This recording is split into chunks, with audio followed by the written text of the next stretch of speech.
साल 1916 उत्तर प्रदेश वाराणसी में स्थित बनारस हिंदू विश्वविद्यालय की स्थापना की गई। इस विश्वविद्यालय की स्थापना भारत रत्न मदन मोहन मालवीय ने दरभंगा के महाराजा रामेश्वर सिंह, बनारस के महाराजा प्रभु नारायण सिंह और इलाहाबाद हाई कोर्ट के वकील सुंदरलाल के सहयोग से किए थे।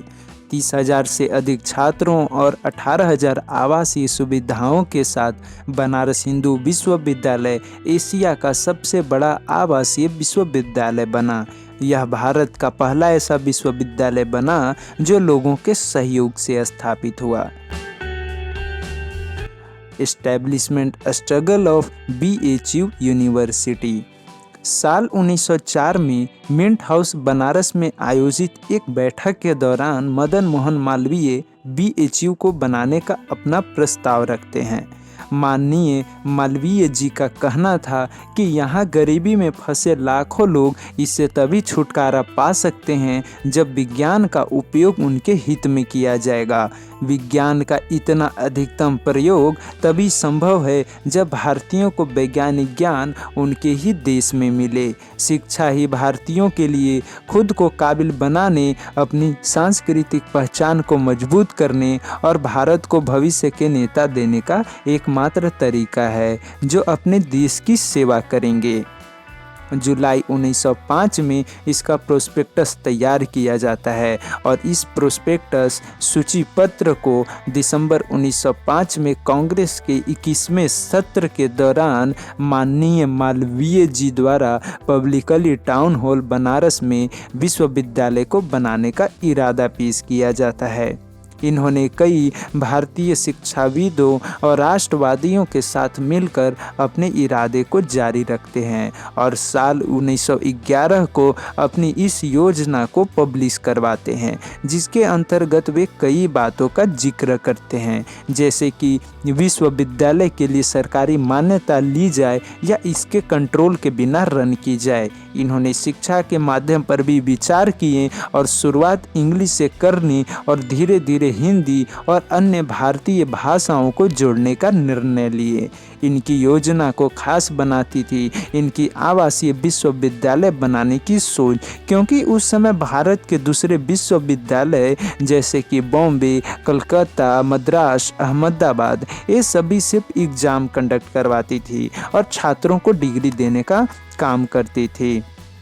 मालवीय जी की योजना के प्रकाशन होने के बाद एनी बेसेंट मालवीय जी से मुलाकात करती हैं। एनी बेसेंट एक आयरिश थी जो थियोसॉफी सोसाइटी की मेंबर्स थी। थियोसॉफी एक धार्मिक आंदोलन था जो कर्म और पुनर्जन्म के हिंदू विचारों पर आधारित था। एनी बेसेंट इसे फैलाने के उद्देश्य से 1893 में भारत आती हैं और बाद में यहीं बस जाती है और भारतीय राष्ट्रवादी आंदोलन में शामिल हो जाती है। साल 1898 को एनी बेसेंट ने बनारस में सेंट्रल हिंदू कॉलेज की स्थापना करती हैं। एनी बेसेंट भी एक यूनिवर्सिटी की स्थापना करवाना चाहती थी। इसके लिए वो रॉयल चार्टर भी अप्लाई करती हैं, पर ब्रिटिश गवर्नमेंट द्वारा कोई रिप्लाई नहीं आता है। पर मालवीय की इस योजना से वो प्रसन्न हो जाती है और अपना सेंट्रल हिंदू कॉलेज को यूनिवर्सिटी के लिए समर्पित कर देती है और साल 22 नवंबर 1911 को हिंदू यूनिवर्सिटी सोसाइटी का गठन किया जाता है ताकि लोग चंदा देने में योगदान दें और इसका लक्ष्य 1 करोड़ चंदा जुटाना था। महामना मालवीय ने अपने पिता से आशीर्वाद सहित पहला दान ग्रहण करते हैं और भिक्षुक बनकर संपूर्ण भारत की यात्रा पर विश्वविद्यालय के लिए दान एकत्रित करने निकल पड़ते हैं और इस दोहे से वो इसकी शुरुआत करते हैं। मर जाऊं मांगू नहीं अपने तन की काज, पर मारत के कारणी मोहे न लागे लाज। अनेक गरीब साधारण पुरुष, स्त्रियों, मजदूरों और किसानों ने भी माह महीना को खुलकर दान दिए। मालवीय जी ने लाहौर और रावलपिंडी वर्तमान पाकिस्तान में भी गए थे। इस दौरान लाला लाजपत राय भी मौजूद थे। बिहार मुजफ्फरनगर में चंदा इकट्ठा करने के दौरान एक अजीबोगरीब घटना होती है, जब सड़क पर गरीब एक भिखारन ने अपने दिन भर की कमाई मालवीय जी के हाथों में सौंप देती है। उन्होंने 4 साल विश्वविद्यालय के लिए समर्थन जुटाने और धन जुटाने में बिताए। यात्रा के दौरान वे काशी नरेश प्रभु नारायण सिंह से मिलते हैं और ऐसा एक कहानी प्रचलित है कि गंगा स्नान कर जैसे ही काशी नरेश बाहर निकलते हैं तो महामना विश्वविद्यालय के निर्माण के लिए उनसे जमीन मांग लेते हैं। काशी नरेश उनके सामने अजीबोगरीब शर्तों के साथ जमीन देने का प्रस्ताव रखते हैं। काशी नरेश ने ये शर्त रखी कि सूर्यास्त से पहले पैदल चलकर तुम जितनी जमीन नाप लोगे उतना दान में मैं तुम्हें दे दूंगा। फिर महामना मालवीय ने दिन भर पैदल चला और विश्वविद्यालय की स्थापना के लिए काशी नरेश से जमीन लिए, जो 1370 एकड़ 5.5 स्क्वायर किलोमीटर था। महामना मालवीय हैदराबाद के निजाम मीर उस्मान अली खान से मिलते हैं, जो विश्वविद्यालय के स्टाफ क्वार्टर निर्माण के लिए सहमत हो जाते हैं और साथ ही 1939 में वे 1 लाख रुपए का डोनेशन भी देते हैं। दान के पैसे लक्ष्य इतना पूरा हो जाता है और 22 मार्च 1915 को तत्कालीन शिक्षा मंत्री हरकोट बटलर ने इंपीरियल लेजिस्लेटिव काउंसिल में बनारस हिंदू यूनिवर्सिटी बिल पेश करते हैं और इसे संबोधित करते हुए हरकोट बटलर कहते हैं कि यह कोई सामान्य अवसर नहीं है। आज हम भारत में एक नए और बहुत आशावादी बेहतर प्रकार के विश्वविद्यालय का जन्म देख रहे हैं। यह एक शिक्षण और आवासीय विश्वविद्यालय होगा। दूसरा, यह सभी जातियों और धर्मों के लिए खुला होगा। यह हिंदुओं के लिए धार्मिक शिक्षा पर जोर देगा। और तीसरा, यह हिंदू समुदाय द्वारा संचालित और प्रबंधित किया जाएगा और लगभग पूरी तरह गैर अधिकारियों द्वारा चलाया जाएगा।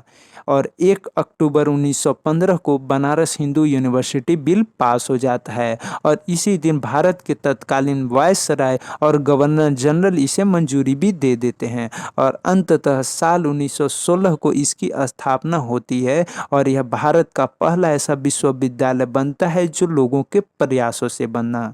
विश्वविद्यालय के मुख्य परिसर की नींव भारत के तत्कालीन वायसराय लॉर्ड हार्डिंग ने 4 फरवरी 1916 को बसंत पंचमी के दिन रखे और इसी दिन इस विश्वविद्यालय के स्थापना दिवस के रूप में मनाया जाता है। विश्वविद्यालय की विस्तार को बढ़ावा देने के लिए महामना मालवीय ने महात्मा गांधी, जगदीश चंद्र बोस, सीवी रमन और प्रफुल्ल चंद्र रे, एनी बेसेंट जैसे प्रतिष्ठित व्यक्तियों को आमंत्रित करते हैं।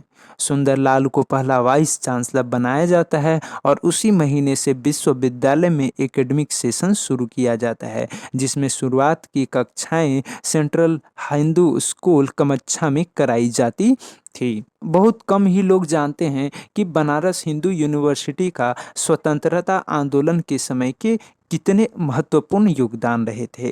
स्वतंत्रता आंदोलन में बनारस हिंदू विश्वविद्यालय की भूमिका 1920 में महात्मा गांधी द्वारा शुरू किए गए असहयोग आंदोलन के दौरान आया था, जिसमें छात्रों और शिक्षकों ने सविनय अवज्ञा और अहिंसक प्रतिरोध का आह्वान किया।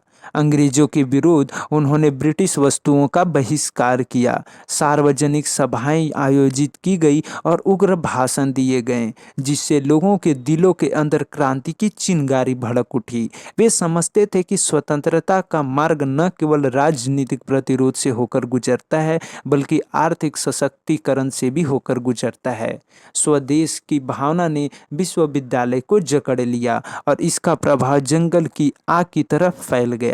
छात्रों और शिक्षकों ने समान रूप से भारतीय उद्योगों का समर्थन किया और ब्रिटिश वस्तुओं का बहिष्कार किया। वे अपना कपड़ा खुद बुनते थे, अपना सूत खुद बुनते थे और हाथ से बुने गए खादी के कपड़े पहनते थे, जो आर्थिक शोषण के खिलाफ आत्मनिर्भरता और अवज्ञा का प्रतीक था।